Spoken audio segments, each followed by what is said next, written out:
बिस्मिल्लाहिर्रहमानिर्रहीम। अस्सलाम वालेकुम students. I am doctor Zara Hamid, informative college of applied health and sciences के स्टूडेंट्स के लिए ये हमारा जो लेक्चर है पीएमएफ के बच्चों के लिए है, जो केमिस्ट्री सब्जेक्ट है। ठीक है, तो हम इसमें केमिस्ट्री के बारे में पढ़ेंगे। पंजाब मेडिकल फैकल्टी का जो कोर्स है बेसिकली, जिसमें मुख्तलिफ कोर्स हम लोग करवा रहे हैं, ओटीटी, आरआईटी, डिस्पेंसर वगैरह, तो उसके सिलेबस में हमारे सब्जेक्ट है केमिस्ट्री का। तो अब इसके अंदर आपने केमिस्ट्री पहले मैट्रिक में भी पढ़ी है बच्चों, एंड देन आप लोगों ने एफएससी में भी पढ़ा हुआ है।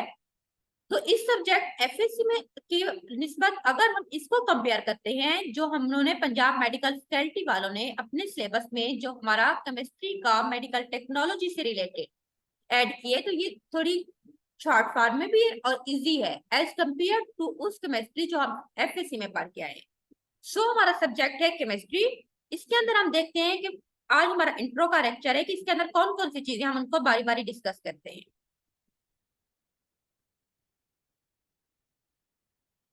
तो पहले हम इसका सिलेबस आउटलाइंस देखते हैं कि हमारे पास टेबल ऑफ कंटेंट के अंदर कौन कौन से चैप्टर हैं।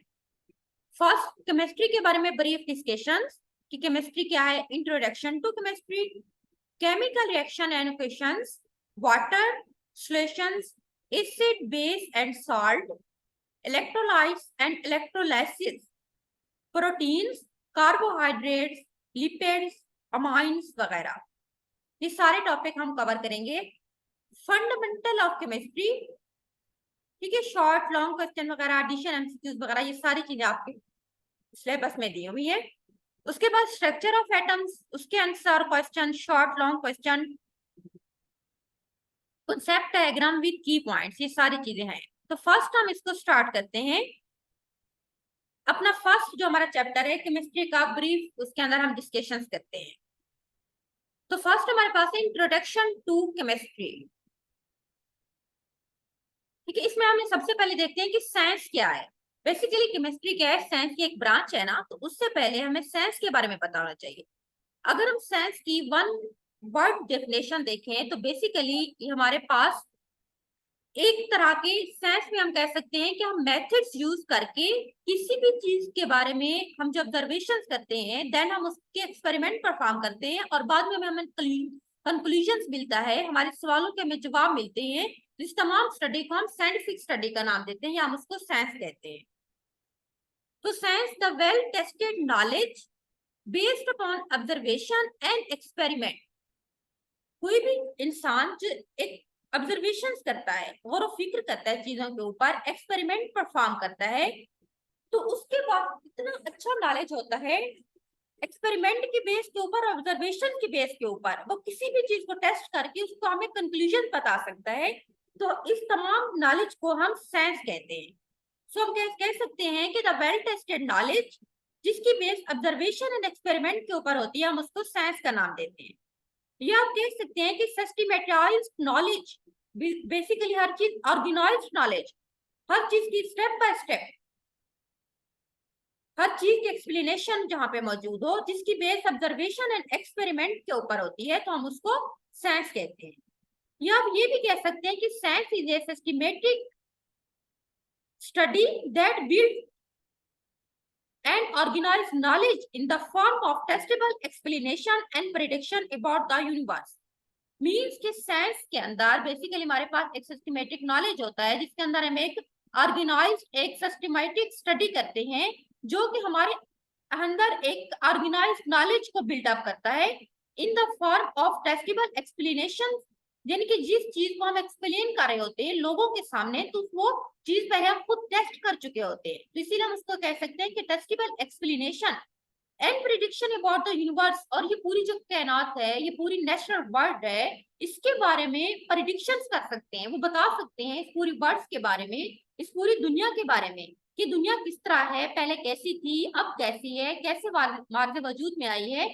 इन तमाम चीजों के हमारे पास कुछ क्वेश्चंस होते हैं, ठीक है, जो कि हम एक्सपेरिमेंट से उसको बता सकते हैं। तो साइंस बेसिकली एक सिस्टमेटिक एंडेवर्स, ठीक है, एंडेवर्स का मतलब होता है try hard to achieve something, means कि इसके अंदर कोशिश की जाती है। एंडेवर का मतलब होता है किसी चीज को अचीव करने की कोशिश करना।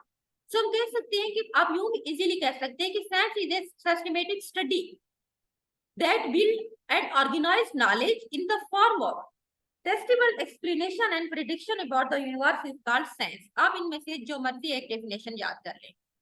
हमारा जो सब्जेक्ट है वो केमिस्ट्री, तो हम केमिस्ट्री को देखते हैं कि बेसिकली केमिस्ट्री क्या है। केमिस्ट्री ब्रांच ऑफ साइंस है जिसका मेन कंसर्न होता है with the substance of which matter is composed, वो तमाम ऐसे substance of which matter is composed जिस मैटर से मिलके बने हैं, investigation of their properties and reactions, उन तमाम मैटर की प्रॉपर्टीज क्या हैं, उनके आपस के क्या रिएक्शंस होते हैं, use of such reactions to form new substance, and हम तमाम रिएक्शन का हम यूज करके नए सब्सटेंस बनाते हैं। तो ये तमाम जो स्टडी होती है इसको हम केमिस्ट्री जो कि साइंस के एक ब्रांच उसके अंदर हम इसको स्टडी करते हैं। सो हम कह सकते हैं कि the branch of science concern with the substance of which matter is composed, उन तमाम सब्सटेंस जिससे मैटर से जो मिलकर बनते हैं उनके जिसके इन्वेस्टिगेशंस करते हैं, उनके आपस की क्या प्रॉपर्टीज हैं, उनके केमिकल रिएक्शंस क्या होती हैं, एंड देन हम यूज करते हैं उन तमाम केमिकल रिएक्शंस को to form the new substance, so it is called chemistry. या हम ये भी कह सकते हैं कि chemistry is the branch of science that deals with the study of composition of matter.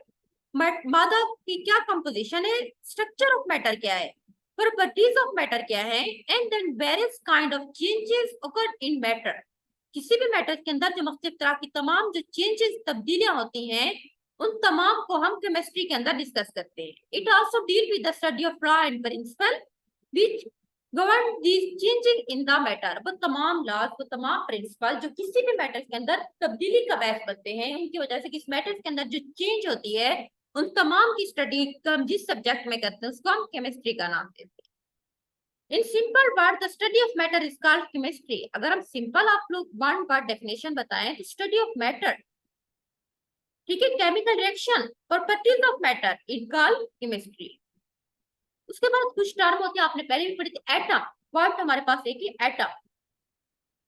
The word atom is taken from a Greek word, ठीक है, यहाँ पे लफ्ज आएगा वर्ड, उन्होंने वर्ड लिखा है बाय मिस्टेक लिखा है। तो एटम जो एक वर्ड है एक ग्रीक वर्ड एटमिस से निकला है, विच मीन्स इंडिविजिबल, जिसका मतलब होता है इंडिविजिबल, जो चीज डिवाइड ना हो सके। Atom the smallest part of substance, atom किसी भी सब्सटेंस का सबसे स्मॉलेस्ट पार्ट होता है that can not be broken down chemically, जिसे हम ब्रोक डाउन नहीं कर सकते, ब्रेक डाउन नहीं कर सकते, ब्रोकन डाउन नहीं कर सकते, तो उसको हम एटम का नाम देते हैं। Each atom has a nucleus, her atom के अंदर एक सेंटर न्यूक्लियस होता है, made up of proton, protons mean जिसके ऊपर पॉजिटिव पार्टिकल्स होते हैं, एंड न्यूट्रॉन्स, न्यूट्रॉन्स जिसके ऊपर कोई चार्ज नहीं होता।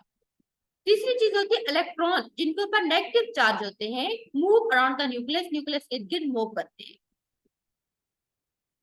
सो हम कह सकते हैं कि smallest part of the matter which may or may not exist independently is called atom।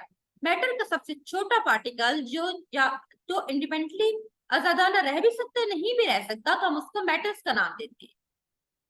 जिस तरह नोबल गैसेस हैं इंडिपेंडेंटली तौर पे वो रह सकती है, जिसमें हीलियम, नियॉन, ठीक है, आर्गॉन, ये जिनॉन वगैरह, ये सारी हमारे पास मुख्तलिफ नोबल गैसेस हैं।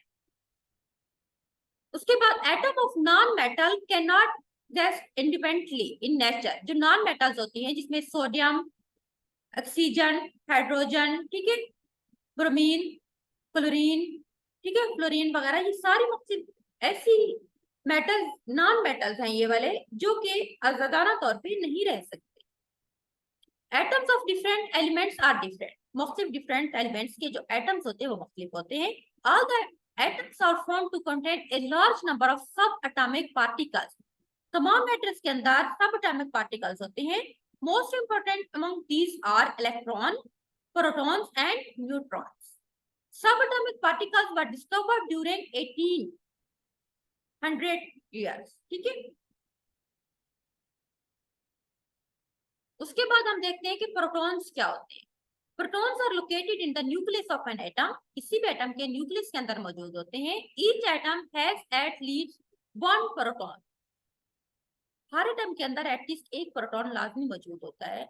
Proton have a charge of +1, actual charge on the proton is +1.602 multiplied 10⁻90 coulombs, and actual mass of the proteins कितना है 1.67 multiply 10⁻27 kg. Element differ from each other in the number of protons they have. मुख्तलिफ elements जो number of proton रखते हैं में मुख्तलिफ हो सकते हैं. फॉर एग्जाम्पल हाइड्रोजन के अंदर जस्ट 1 प्रोटॉन होता है, हीलियम के अंदर 2 होते हैं. सो नेक्स्ट हमारे पास है न्यूट्रॉन. न्यूट्रॉन्स भी न्यूक्लियस के अंदर मौजूद होते हैं सिवाय हाइड्रोजन के, जिसके न्यूक्लियस के अंदर न्यूट्रॉन्स मौजूद नहीं होता. It has no charge. Neutron जो होता है वो न्यूट्रल होता है, उसके ऊपर कोई चार्ज नहीं होता. इसका एक्चुअल मास होता है 1.6750 मल्टीप्लाई 10⁻27 kg है. देन हमारे पास है electron. Electron very small particles होते हैं लोकेटेड आउटसाइड द न्यूक्लियस. अभी न्यूक्लियस के अंदर नहीं होते बल्कि न्यूक्लियस के इर्द गिर्द मूव कर रहे होते हैं. Electrons are present in extra nuclear region या शेल्स के अंदर मौजूद होते हैं. इन इलेक्ट्रॉन्स के ऊपर नेगेटिव चार्ज होता है. इट्स मास नेग्लिजिबल होता है. Electron are needed to equal the mass of one protein. Actual charge electron के ऊपर होता है 1.602 मल्टीप्लाई 10⁻19 कूलम्स और इसका जो मास होता है 9.1095 मल्टीप्लाई 10⁻31 kg. ठीक है, ये टेबल में दिया हुआ है, आप इधर से भी कर सकते हैं कि प्रोटॉन्स के ऊपर पॉजिटिव चार्ज है, न्यूट्रॉन्स के ऊपर कोई चार्ज नहीं होता, इलेक्ट्रॉन के ऊपर नेगेटिव होता है. एटम के न्यूक्लियस में होते हैं प्रोटॉन्स एंड न्यूट्रॉन्स, और इलेक्ट्रॉन होता है वो ऑर्बिटल शेल्स के अंदर मौजूद है, उसके बैर है, और ये इनके मास है. ठीक है, तो नेक्स्ट हमारे पास है मॉलिक्यूल्स, हम नेक्स्ट टाइम डिस्कस करेंगे. आज के लिए हमारे पास इतना ही काफी है. ठीक है बच्चों, ये हमारे पास इंट्रो था थोड़ा सा केमिस्ट्री का, तो मैं इसको इधर ही एंड करेंगे. अल्लाह हाफिज.